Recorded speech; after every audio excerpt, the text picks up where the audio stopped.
Hello everyone, Noaskano.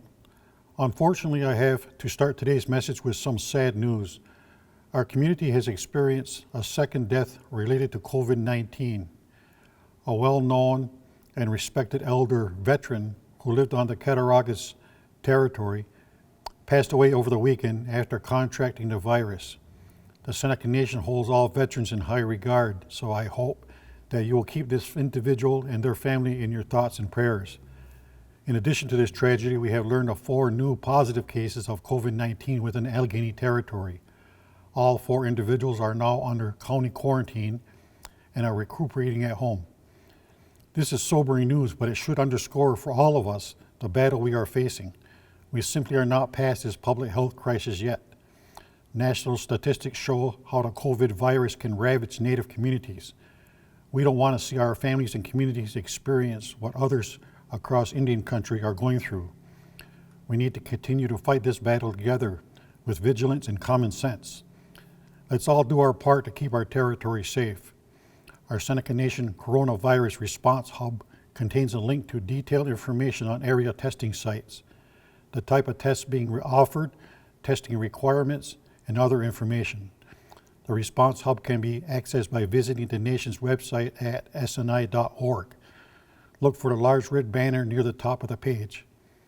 As a reminder, the Nation will conduct a drive-through distribution of mask and hand sanitizer at the Allegany Community Center and the Cattaraugus Community Center on Wednesday from 10 a.m. to 6 p.m.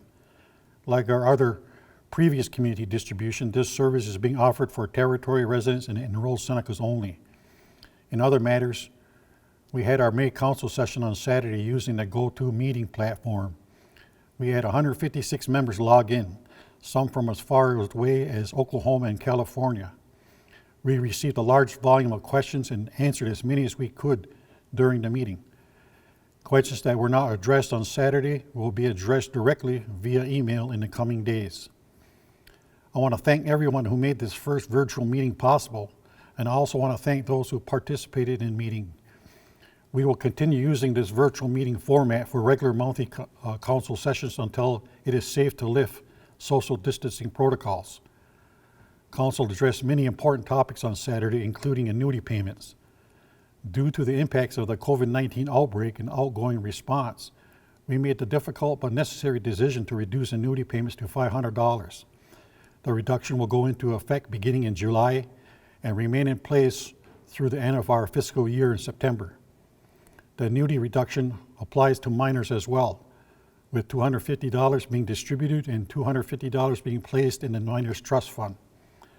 The reduction will not apply to elder payments and disability payments. Those payments will remain fully intact during this period. We know the annuity reduction is a difficult pill for our members to swallow, but without the ability to generate needed revenue for the past several weeks, the Nation was left with no choice. The Nation is doing everything we can to restore economic activity in our territories. My administration is currently working with the SGC Board, the SGA, and SNI Enterprises to determine reopening protocols, operation plans, and timeframes for our businesses. As a sovereign nation, the Seneca Nation government will make the final determination on opening our territories for business. Our goal is to balance public health and economic health. We need to get our economic engines running again, and we will, with the safety of our community and workers always in mind. In a positive development, the Nation has received some initial funding through the Federal CARES Act, which included specific relief for Native governments. Additional CARES Act funding is currently pending. I want to thank our lawyers and lobbyists who worked hard with congressional representatives and federal agencies to represent the nation's interests and ensure that relief for Native governments were included in the CARES Act legislation.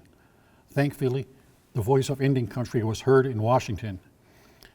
This has been a long and challenging 2 months, but there are brighter and warmer days ahead for all of us. Our history is filled with challenges that have been forced upon the Seneca people, and we have always persevered and overcome. Our strength is evident in the fact that we are still here on our ancestral homelands. We have never and will never be broken. If our community stays strong and united, we will get through the challenges of the coming days. So please remember to stay home, stay safe, stay connected, and let's continue to look out for one another. Yahweh.